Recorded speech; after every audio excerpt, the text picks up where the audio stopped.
Hi friends, welcome to கேவிஎம்ஸ் world. நம்ம இன்றைக்கி என்ன பார்க்க போகிறோம்னா, இன்றைக்கி நம்ம சௌச்சௌ காயை வச்சு தான் நம்ம இன்றைக்கி ஒரு கூட்டு பண்ண போகிறோம். ரொம்ப டேஸ்டியான ரெசிபி, ரொம்ப ஈஸியான ரெசிபியும் கூட. ரொம்ப ஈஸியாகவே பண்ணலாம். இது எல்லாருமே விரும்பி சாப்பிடுவாங்க, அவ்வளோ டேஸ்டியாக இருக்கும். சௌச்சௌ காய் வந்து ரொம்ப நீர் சத்து நிறைந்த காய். அதனால் நம்ம வந்து அடிக்கடி சாப்பாட்டில் இதை சேர்த்துக்கிடணும். நம்ம இந்த சௌச்சௌ காய் அதிகமாக சேர்த்துக்கிட்டோன்னா உடம்புக்கு ரொம்ப நல்லது.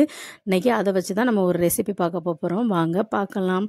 அதுக்கு நான் வந்து சௌச்சௌ காய் எடுத்திருக்கேன். 2 சௌச்சௌ காய் வச்சுருக்கேன். அதை வந்து நம்ம தோல் கொஞ்சம் சீவி எடுத்துக்கிடணும். அதுக்கப்புறம் வந்து மாங்காய் மாதிரி இதுக்குள்ளே விதை இருக்கும், அந்த விதை வேண்டாம், அதை தூர போட்டுட்டு இதை வந்து நம்ம பொடிசாக கட் பண்ணி எடுத்துக்கிடணும். இந்த அளவுக்கு நல்லா பொடிசாக கட் பண்ணி எடுத்துக்காங்க. அதுக்கப்புறம் நம்ம இது கூட வந்து ஒரு தக்காளி, ஒரு பெரிய வெங்காயம் தான் சேர்க்க போகிறோம். அதையும் நம்ம நல்லா பொடிசாக கட் பண்ணி எடுத்துக்கிடணும்.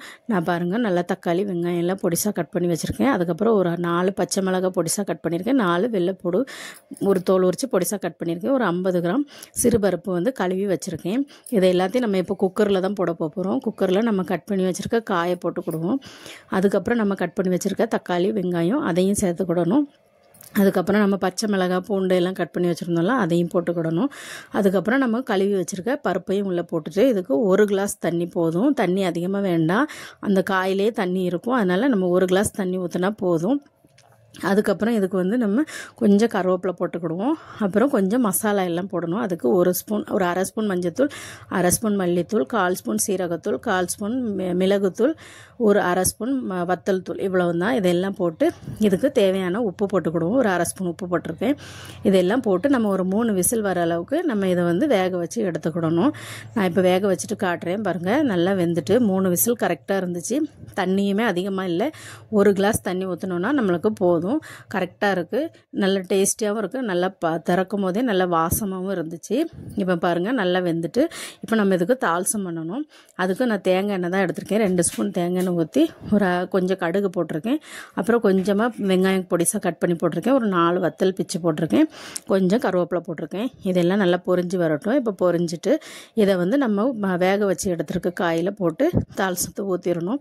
அதுக்கப்புறம் கொஞ்சமாக ஒரு கைப்பிடி தேங்காய் துருவி போட்டிருக்கேன். அதையும் போட்டுட்டு நம்ம நல்லா மிக்ஸ் பண்ணி விட்டுட்டோம்னா கூட்டு ரெடி ஆயிரும். தேங்காய் லாஸ்ட்டில் தான் போடணும். ரொம்ப டேஸ்டியாக இருக்கும், ரொம்ப வாசமாகவும் இருக்கும். இது யாருனாலும் சாப்பிடுவாங்க.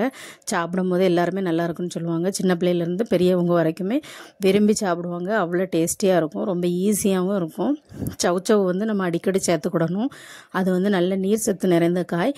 அதனால் நீங்களுமே அடிக்கடி இதே மாதிரி கூட்டு பொரியல் எப்படி பண்ணணுமோ அப்படி பண்ணி சாப்பிடுங்க, ரொம்ப நல்லது. நான் இப்போ இன்றைக்கி உங்களுக்கு கூட்டு மாதிரி பண்ணியிருக்கேன். இதுவும் ரொம்ப டேஸ்டியாக இருக்கும். இந்த வீடியோ பிடிச்சிருந்தா லைக் பண்ணுங்கள், ஷேர் பண்ணுங்கள், கமெண்ட் பண்ணுங்கள். என் சேனலை சப்ஸ்கிரைப் பண்ணுங்கள். பாய்.